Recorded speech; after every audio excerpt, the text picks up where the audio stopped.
Hi, guys. Woo!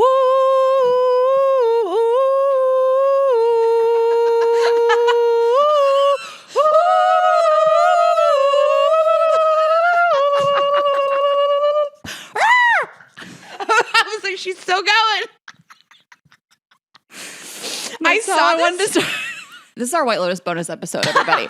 If you couldn't tell by the theme music, but I talked about it every week for the last 7 weeks and then forgot to recap it on the show. Yes. So Here the first season themes, I mean, it's the most lit song of all time. And then you start watching season 2 before me and you were like, they changed the song, and I flipped my shit. And I was like, why would they do that? And then you were like, no, it's like just a different vibe, different variation on the song. And then I like loved it. It was so good. And I was worried. Love it. Well, I was really worried that like I was the only person who was going to like it. Cause I was like, do I tell people like that I undercover like love this, or do I like let it be known? So I like gently was like, I think you're going to like it. And then everybody loved it. It builds more. It starts slower, it builds more. Like the first one was like it I had that remember like that life anymore. And then it just gets right into it. And this one is like there's like birds. You know what I want to get Azul into? is really like what is happening up there. I want to know more about the artwork in it, because it's like, I mean, there's cartoons just sucking dick. There's people going down on each other. Cartoons? Yeah, like what are they? Like You mean like drawings. Italian paintings? Yeah, but like they made those up, no? What are you talking about? I'm talking about as the intro progresses, the drawings get more sexual and insane. There's like a boy on his knees blowing another boy. Okay. Like those aren't real drawings, right? Like they made them up. It's funny that you're noticing that, and all I'm doing is like twerking to the theme song. I noticed the art. Yeah. Well, we love this season. We'll recap the finale and some hot takes, and I have some funny questions to ask you. I thought I loved the first season. I thought it was so phenomenal, and there's all these themes of like privilege, money, success, access, and this season was all about sex and relationships, and I love the dynamic of sexuality between genders, couples. We'll talk about it, but I really loved this season. Yes, I loved the season so much more. I would say that I liked the first season. I don't even know that I would use the word love. And I loved this, was waiting on the edge of my seat every Sunday for the new episode.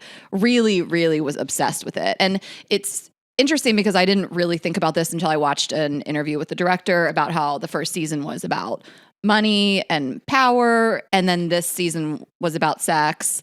And we'll talk about what they said the third season might be about. But I think that what you like about the show in terms of the storylines and also which season you prefer really says a lot about you. And I don't mean that in any sort of like judgmental way, but I think it's like how it relates to your life and like maybe what you want out of life at the time. Like, I don't know. It's so funny for me to love season 2 so much more and then hear people say they can't relate at all. They love season 1 so much more. And I'm like, I don't know. Okay, so let's talk about it. I feel totally secure with money. I have a lot of money. I feel good about it. Yeah, I could use some more. I want some more. Who doesn't?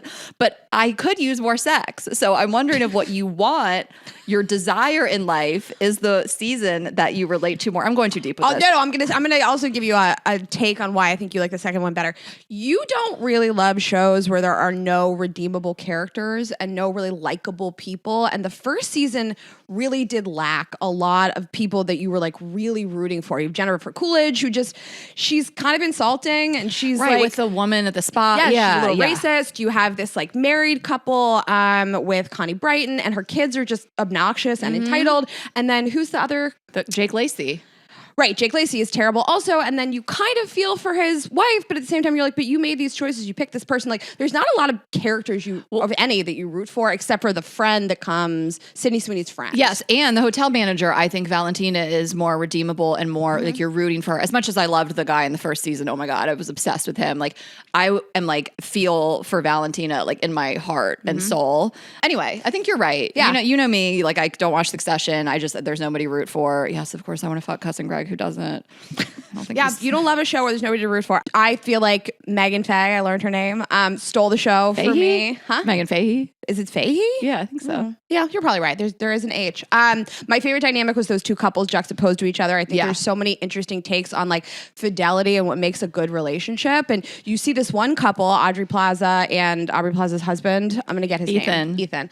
Who are faithful to each other and honest with each other, and they're miserable and they don't have sex. And then you see this other couple that has all the things. They're not faithful, they're dishonest, they're manipulating each other all the time, and they seem relatively happy. They seem like they have fun together. They have sex with each other. They I wouldn't like say each other. relatively. I would say they seem like they're wildly in love and so happy. And I really think that I've almost never, maybe you have, most women that are married to a rich man, they don't work, they have this life, they're getting cheated on, are like poor, pathetic characters, or they're narcissistic, they're mentally ill, they're whatever. I don't think you see a lot of characters where they're like, yeah, I own this. I know exactly what's going on. I choose this life. I am fine. Yeah.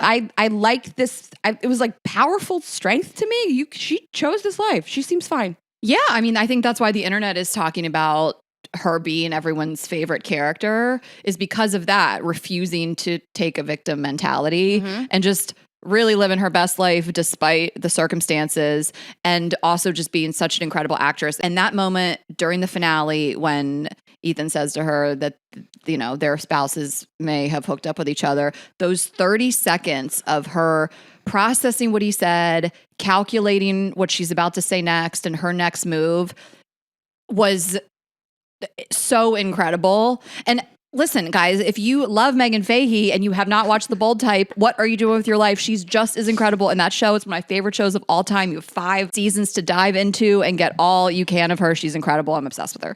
She had my favorite wardrobe of the season of any character. We'll talk about Portia's wardrobe, but she had my favorite wardrobe. And it's just to watch her process another betrayal by her husband, another betrayal by a friend, because she says earlier all of her friends betray her. She's hard to trusting. Like, you see every single emotion just flash across her face. I thought it was some of the best acting I've really ever seen. She was incredible. I mean, the acting was unparalleled. Everyone was so incredible. Also in the first season too, but I just found these characters to be so dynamic and so fun to watch. And everybody from, you know, Portia I love her. I feel like she's the new America's sweetheart as an actor. You know what scene I think I haven't heard a lot of people talk about? I was reading everything piece this morning about White Lotus. Is I like this scene where her and Jack are talking. She's talking about she wants more from life and everything is fucked up. And he's like, what are you talking about? Yeah. And it's like, I think it's supposed to shine a light on what a privilege it is to have money and to be in this beautiful place you're not paying for, and an interesting wardrobe, and still feel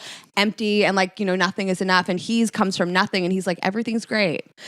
These people grew up just with very different backgrounds, and so they're in this scenario, and I just liked watching them both sort of rationalize what's enough and what's satisfying. Well, it's funny because she said, I just want to be satisfied, and he threw it in her face till the end of the show. He just kept bringing it up. I just wanted you to be satisfied. Does this satisfy you? I just thought it was funny how he just kept throwing it back in her face. Okay, so let's ask each other some questions. Okay, so something that it frustrates me, but I liked it on this show, is when they wrapped it up, they didn't 100% really tell you what happened in every single plot line. So you're didn't tell you at all. You're left filling the blanks in, but I don't find them to be plot holes. I think that it was obviously on purpose. Well, I read the director even said that these are open to interpretation. What do you think? What do you think? You know that I have to tell you a secret. When I was watching, it never this makes me so stupid. When Daphne was take a walk with me, and Ethan follows her right after he says, I think something's happening with Aubrey Plaza and Theo James. And she's take a walk with me to this thing. It never occurred to me that they were going to hook up. That wasn't your first thought. It never crossed my mind. I was what? I know. I'm so sorry. I'm admitting this publicly. I've been meaning to tell you. It just never crossed my mind. Listen, you thought that show was real, okay? That show. I'm not judging you. I'm just I thought everyone would assume that was what was about to happen. Everybody on her. I'm the only person in the world that did not assume this. It never crossed my mind until I read. I guess I see what you mean. In my defense, I thought she just meant it's a beautiful day. There's this fun thing we can go do. Shake it off. Let's take a walk. I did not think she meant let's go fuck up in this abandoned. Do you think they did anything? I don't know. He seems immediately sort of uplifted and fine. Yeah, I don't care what they did, but it got Aubrey Plaza's pussy eaten, so I don't care. Yeah, I ate her pussy right after that. Whatever happened, I'm for it.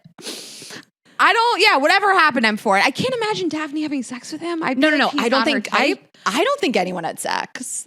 You don't think that Aubrey Plaza and Theo James had sex either? I just think she stopped it before they had sex. I think his visions of what happened with them standing and him like fingering her maybe, and then the door opens and he like runs. I think that's probably Yes, close to what I happened. think they were trying to tell you that her husband knows when she's lying, and she had this little smirk on her face. I think she was lying about just a kiss, but I just don't think they had sex. This is so funny to talk about this, like fictional. Like I wanted to talk about it. Oh, wrote I all these know. questions down. Like, what do you think happened? But even I've read a lot of interviews with the actors, and they don't know what.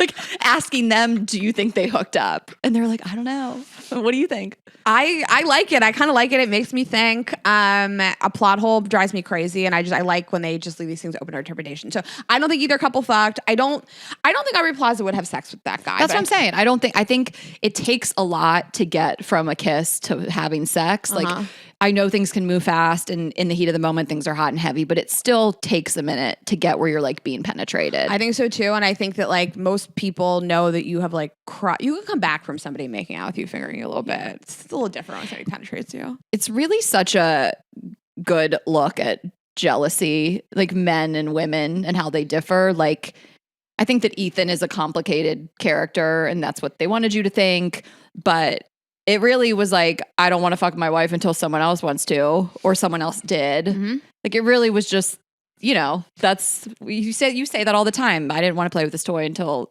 they wanted to play with it. Well, I think about Esther Perel every day of my life, but in her book, she talks about in State of Affairs, she talks about how cheating and an affair will rock your relationship and change it in a way that like nothing else can, and that you now have a new relationship that you can stay in it, but you've now chosen a different type of relationship, and like nothing can shake people. Very few think death, but it is sort of the death of your trust and honesty with each other, whatever. So I thought it was interesting because then they do have sex in the end, and they're sitting at the airport and they are like snuggled up with each other, and it's like they're a different couple. They show up as this like awkward, uncomfortable couple, and they meet these other two people who are just cheating on each other all the time, doing stuff for revenge, and they seem like they end up maybe they're going to stay together. They turn into them. They're morphing into the other couple. Do you think that they stay together when they get back? Ethan and Aubrey Plaza. I think so. I think so too. I think they want you to think that. I think so too. I think that it like unlocked something for them that probably needed to be unlocked. Okay, can I tell you some of my favorite lines? Tell me. When she said, "You're an idiot," I laughed out loud. I was like, is more gonna happen? No, he just had to go with it. And then when the delivery of Portia saying, "Yeah, you fuck your uncle." You're like screaming. You're like, say the words. Like when you're watching a character, you're like begging the writers, like, I hope you made them say it. And so you're waiting for that thing to literally, I could hear it in my head. Oh, so you fuck your uncle before she said it. And when you said, I was like clapping, like it came out. It really made me laugh. I like out loud laughed. It was one of the latest I ever stayed up. I was like laughing out loud. God, it was so good. And then even on the other end of the line, when Jennifer Coolidge was like, he was fucking his uncle. He was fucking his uncle. You do it really good. I do. My favorite. I can't do it. I wrote down like my favorite moments of the show. She has most of them. When she is on the yacht and she's trying to walk all casual, and then she runs and they see her through the window. I laughed so hard when she, spoiler alert, shoots everyone dead and comes out and she's looking at this man laying on the ground with a bullet wound in his chest, and she's like, "Is Greg having an affair?" So we all collectively thought, Anna included, just three of us, Anna's a White Lotus stan. We all thought that he was going to say, Greg's gay. Why am I using her voice? We all thought that he was going to say Greg's gay. I thought he was going to say something. He's like gurgling blood. I was like, he's going to say that, like, are you kidding me, bitch? Greg's gay. I fucked him. But he didn't. I know. I was sad. I thought something else would come out of his mouth. If I could go back, I'd like to hear him say something. Yeah. I assumed she'd be one of them for two reasons. I thought that she's a 2-season character, so I just thought it would be weird to bring her to the 3rd season. Also, she's just a tragic figure in general. She sort of like falls for everything. She's very manipulatable. She's just this person who like fell into money, and she just lets everybody take care of her a little bit emotionally and sort of railroad her. So I thought it might be her, but never in my wildest dreams did I think it would be those gay guys. It didn't really cross my mind. I thought it would be another main character on the show. So I said this before, and I wish I would have voiced it out loud, but Francis and I kind of talked about this at our show the night of the finale, so before the finale aired. I I kind of thought she wouldn't die. I kind of thought she wouldn't die because they foreshadowed it all season and they want you to. Too obvious. It's too obvious. They want to have a twist where it's not her. So, but then I did have this feeling like they're not going to make her be a victim of these men. Like I had this feeling that maybe she's going to fight back and kill these dudes. Like but then I was like, no, Ashley, that's silly. You know, like I was like, that's crazy. But I had this feeling of like maybe, and she doesn't die and they do die and she is a heroine instead of a murder victim of these guys because no one wants to see that. She's everybody's favorite character, you know? So I wasn't surprised, but I will say that when she fell off the boat and you hear that like clink, I was like, she's not dead, right? Like it took me a minute to process. I thought she was going to pop back up. That's the hardest I laughed. I laughed out loud. I could hear it come out of my body. And I was positive she was going to come back up. Like, I think that she's a tragic character. But I was like, that's not how she goes out. That's crazy. But then the director said that is how she would go out, this derpy way. Right. And then you watch the first episode and realize she had everybody is holding their breath when she's getting off the boat because she's like stumbling. Like you watch Valentina, like, oh God, you know, and it makes sense. But I like that she wasn't killed by them, especially by that random hitman who fucked her the night before. You know, what a way to go. That would be you. She died doing what she loved, doing coke and fucking. I'm kidding. I hope that's how I die. You know what? I've read so many think pieces about this. Think pieces. People's favorite tweets. Scenes. We'll talk about your tweet. No. Nobody's talking about this, and it's the hardest. You and I laughed so hard at this when the boat driver's like, "I'm gay too." Well, everybody is memeing when she's like, "These gays, they're trying to murder me," and when he's like. The only word he knew of what she was saying was gays. And he was like, I'm gay too. And she was like, oh, fuck. No one's speaking of this. I think it's so funny. So I actually thought that he was going to kill her. The boat? Yeah. The captain? Like in a split second as it was ending. I was like, she's shot all these people dead. The other guy jumps off the boat and he's still there. So I thought maybe he's going to clip her. Oh, I thought he did not know what the fuck was going on. I don't even think he realized they were trying to kill. I think he was clueless, but you know, what do you know? I like that only one character you really care about dies. I was like budgeting for myself, like, is one of the husbands gonna die? Is it gonna be like Ethan? I'd be like really sad if it was Ethan, but he seems like a tragic character also a little bit. Yes. So yeah, I don't think that one of the questions I wanted us to answer was, were you surprised with the ending and who died? Not really at all. It was not like a surprise to me. And I feel good about the finale overall. I'm obviously bummed out Jennifer Coolidge won't be on a third season. But then, listen, they're saying that the third season could be about spirituality. So maybe she comes back as a ghost. Mark my words, she will be back in some way, shape, or form. She'll be everyone's like God. They're like worshiping the ghost of Tanya. I like the theory. I like the theory for season 3. So guys, just check back when it comes out. Okay, my question for you is fuck, marry, kill. Oh my God, I love this. Theo James, Ethan, and Albie. Oh my God. Okay. So Theo James is so hot. He looks like an ex of mine. He's hotter, but he very much reminds me of an ex of mine that was very hot. I love him so much. I don't know. Oh my God. I think Albie I'm marrying because I'm taking him for all he's worth and his whole family. Oh, That's a solid payroll forever. It's just a bankroll. You gotta fuck Theo James. I know that was a prosthetic dick, but let's just pretend it's real. Let's pretend everything's real. I don't care if he's micro penis. And then killing Ethan. I literally don't care. I think 100%. I think the same. Listen. I like Albie's family. I mean, I know they're all toxic, cheating men, but I want to hang with the grandfather. I do too. And I don't care if he gets a boner if he hugs me. Me either. It's funny. I'm going to make fun of him. I don't care. I'm not going to be weird about it. Ethan's out for me because he's just so morose. Anybody that's that miserable on vacation, like I can't hang with you. And he wakes up and runs. That's not for you. He's too active. I wake up and work out, okay? That's true, you do. Yeah, but not on vacation like that. I'm not going to go for a run. Also, he won't fuck his wife. Like, it's not for me. No. God, he's the easiest kill of all time. I still can't decide if I would have more fun, though, with Theo James or with Albie. Like, yeah, but Albie long term, right. I don't know that would be fun for me. But the game is like, do you get to fuck the person you marry? That's the loophole.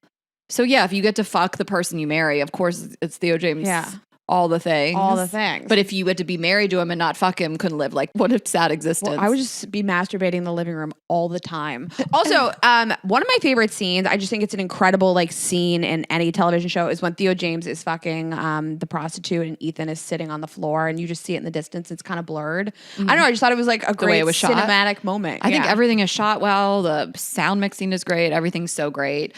One thing that I did love too is, again, this is part of why you prefer one season and one storyline over the other. I just loved the Portia storyline of this nice, sweet, safe, reliable guy that's really into her and this bad boy who turned out to be a very bad boy. And I just loved watching it play out. And she's so confused and trying to figure out what's going on. And I do have a question for you. Do you think he was supposed to kill her? Do you think he was like a hitman? No, I mean, my theory is that he was just hired as just to keep her away. Yeah, it was really smart that they like found this guy. I don't know if he's like was hired just for this job or if he's been around for a few jobs, because we were talking, and I mean, it wasn't my original thought. I think that these guys do this a lot with women. Yeah. That they pick a mark and they go. So I don't know if he's been like a long time with them, but he seemed perfectly cast to just be this like Hawkeye that fucks this girl and keeps her away. I don't think he was supposed to kill her. I'm curious how many people honestly saw the introduction of Jack with the group of the gay men and knew what was going on immediately, like that he was fucking them behind the scenes. I had no idea. I thought that was actually their nephew. And when he was fucking his quote unquote uncle, my jaw hit the floor. I really was not clued in on what was happening. I thought there were these nice, sweet gay men that were bringing their nephew along and everybody was just having a good time. He was not giving nephew for even 1 second. I was like, how did this kid get into this group? And I wasn't sure if it was for a murder plot, but I was positive that was not they were not related. Yes.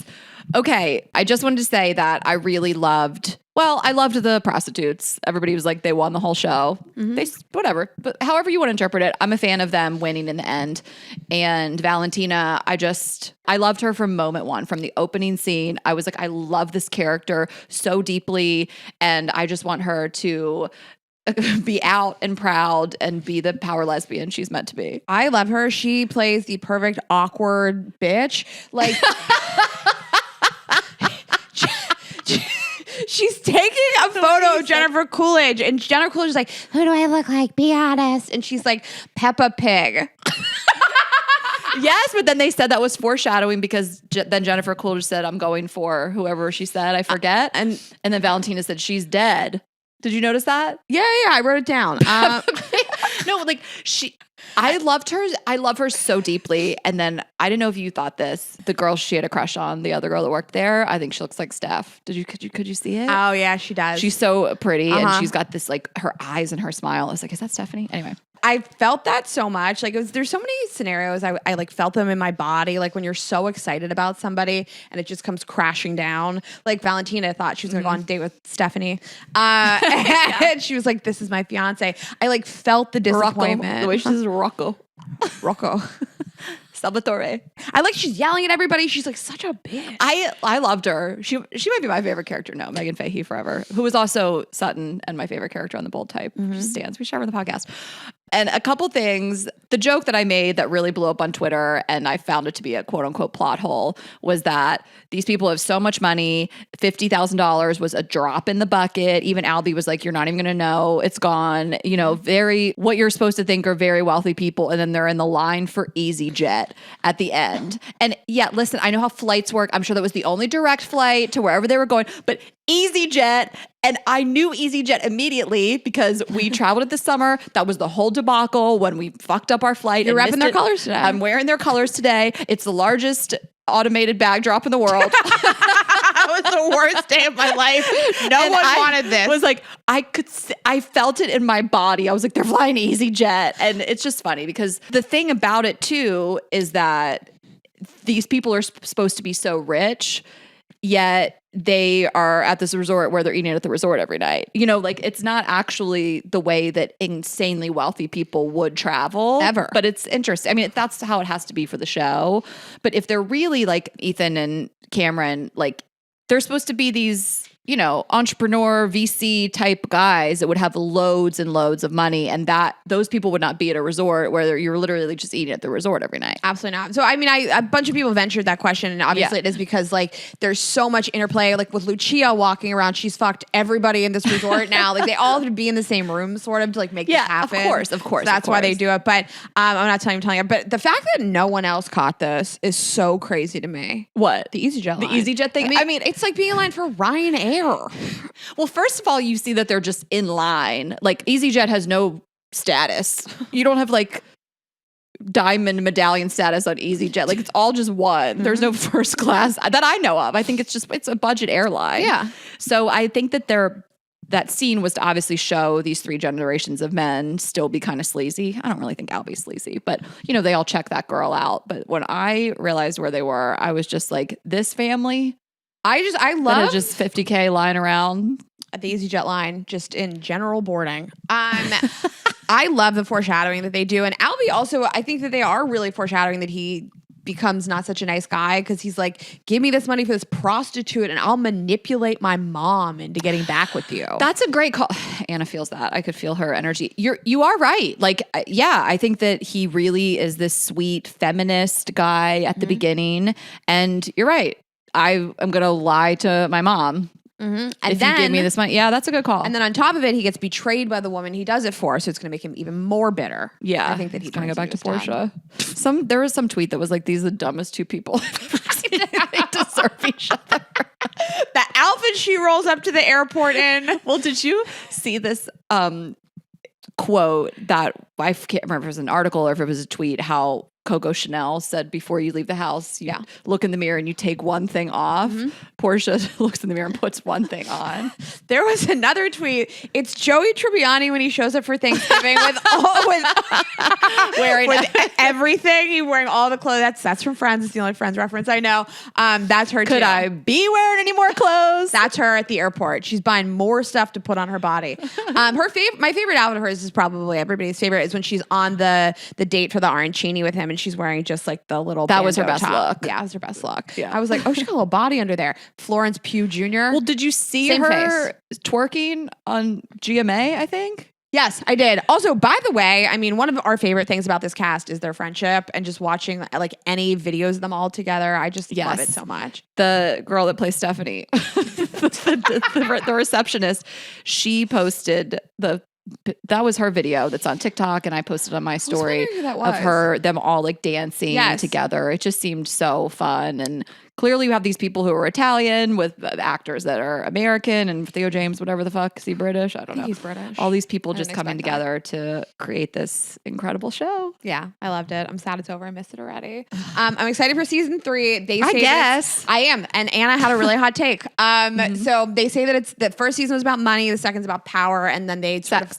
And they say the third one is going to be about like religion and spirituality. And Anna had a hot take that it's more like people like that are all kind of suffering from something. They're searching for something like existentially. Yeah, that I could get behind. I agree with you. It could be like people coming to some sort of like rehab wellness type style retreat. And I am here for it. I can't wait. I know. I wonder where it will be. Did you see the tweet that was like, cities or countries should have to bid for where the next White Lotus is filmed? Like it's the Super Bowl or the Olympics. I think also I liked season 2 more because of where it was shot. I just loved the Italian vibes. I liked the vibes. A couple people ventured the guess that they'll do a cold location next time, maybe like a ski resort. This like the Swiss Alps. I'm hearing Swiss Alps a lot. You are? Yeah. How do we feel? I feel like it needs to give summer. I don't like winter fashion. It's not for me. So don't get me started. Summer fashion. I would never go on a vacation that it was colder than what I was already. That sounds like my worst nightmare. I don't ski. I don't snowboard. I don't do any of those things, and I don't want to. Right. I live in a cold climate, and we are moving to LA in like 2 weeks to escape it.